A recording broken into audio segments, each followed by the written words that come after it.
Buenas tardes, voy a exponer Memorial del Engaño de Jorge Volpi. Esta novela tiene por característica que su estructura emula a una pieza de ópera. Está dividida en 3 actos y cada uno se subdivide en capítulos. Bueno, la historia empieza contando un pasaje de la vida del protagonista Joe Volpi, que es la muerte de su padre cuando pretende rescatar a una paloma en la ventana y se cae al vacío. El hijo de Noah es quien se dedica a rastrear su vida y cuyo interés está fijado en que su padre pues tiene un pasado como espía comunista. Y bueno, así es como comienza la historia.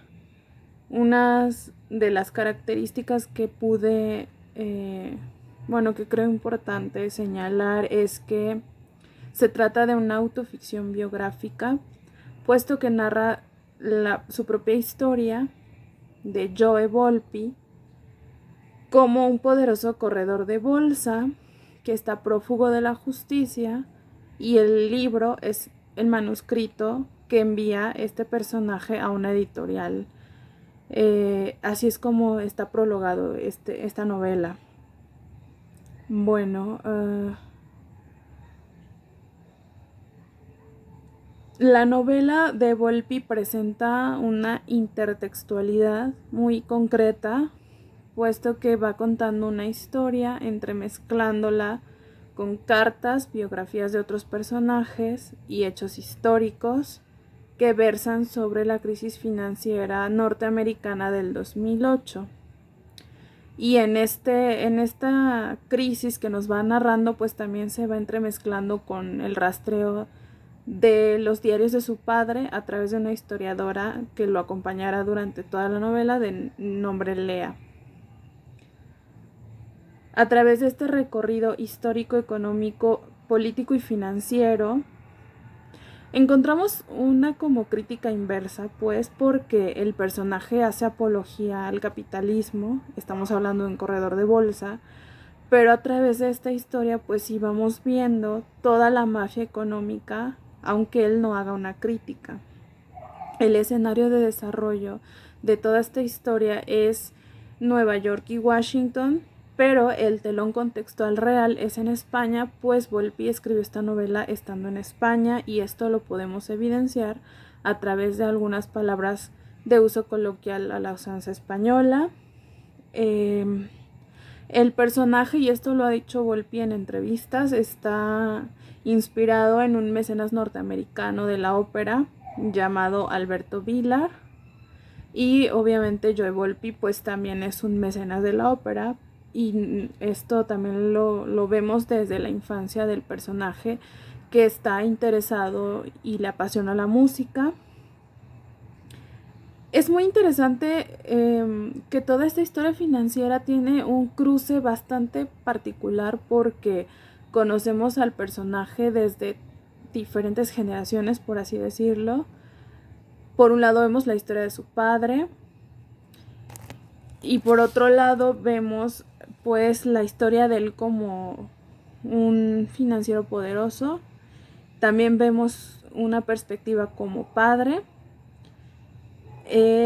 y como pareja pues además tiene la particularidad de que tiene preferencias bisexuales, y esto lo vamos conociendo a través de diversas relaciones que él tiene.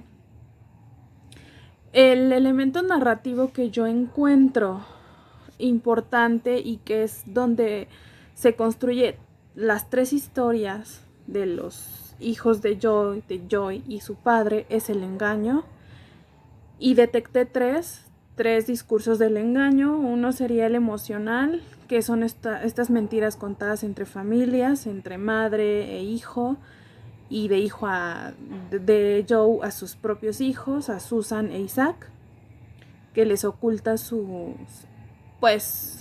mafia financiera. El otro engaño es el económico, que son todas estas estafas que lleva a lo largo de la novela. Bueno, la estafa de de 15 millones de dólares. Y por último, el engaño principal, que es el metaficcional, pues nos cuenta desde el prólogo.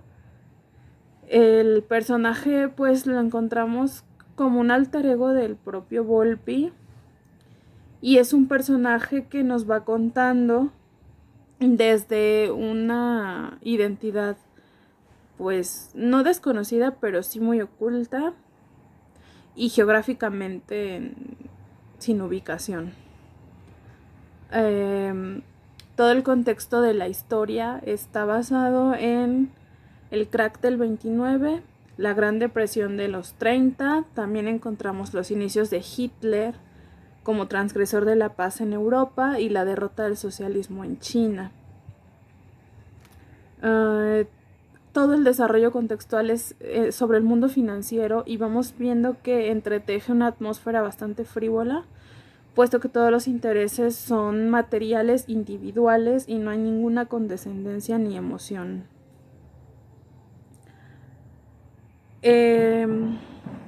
Bueno, ya había dicho que está dividido en actos, está dividido en 3. En la primera parte conocemos la vida infantil de Volpi, su gusto por la música, sus inicios como apostador en juegos de póker. También conocemos la historia de los personajes que aparecen como principales espías comunistas, que son Elizabeth Bentley, Whittaker Chambers y Charles Dexter White. Conocemos la historia familiar de Volpi, el nacimiento de sus hijos, su matrimonio. Ya en el segundo acto, pues el escritor nos lleva más hacia todo el tema financiero y nos cuenta un periodo que abarca desde de 1942 al 45. Conocemos la cacería de brujas de comunistas, la incorporación de Joe Volpi al Long Term Capital Management, y también conocemos su historia desde un personaje como hijo póstumo. Aquí habla más de la muerte de su padre, y también nos cuenta que, bueno, todos los gustos por la lectura de economistas como Friedrich August von Hayek y Milton Friedman. Nos habla sobre las burbujas financieras en el capitalismo. Nos habla de un capitalismo salvaje en la prostitución de Bangkok. Y también nos habla de el plan Morgenthau, que es la ocupación de la Alemania derrotada de la posguerra como estrategia financiera, cuando empiezan a tener problemas en su fondo. Y bueno, en el tercer acto ya encontramos pues la develación total de que su padre en efecto era comunista, y una decepción grande por parte de Joe, que aparte le reclama a su madre por haberle ocultado. Pero también descubrimos que la propia madre de Volpi era ayudante pues del espionaje comunista también. Lo que me hace muy interesante es que nos presenta un final alternativo donde se muestra muy emocional, con cierta condescendencia, incluso piensa en sus hijos, en pedirles perdón, pero pues es alternativo, puesto que el final pues nos dice que así deberían de ser las cosas, pero la vida real no se trata de eso, y pues vuelve a esa personalidad fría, descarada y petulante. Como conclusiones finales, la novela de Volpi tiene un acervo histórico financiero muy grande. Se nota una ardua investigación en el tema. Él ha reiterado en muchas entrevistas que no es economista. Sin embargo, siento que tantos datos hacen que su voz narrativa de repente se pierda un poco. No hay como una identidad. Pero lo salva el personaje. El personaje de Joe Volpi está muy bien construido. Tiene una personalidad bastante arraigada, y también incluso eso se ve cuando apela al lector con esta misma personalidad pedante, ¿no? Y bueno, eso sería todo. Muchas gracias.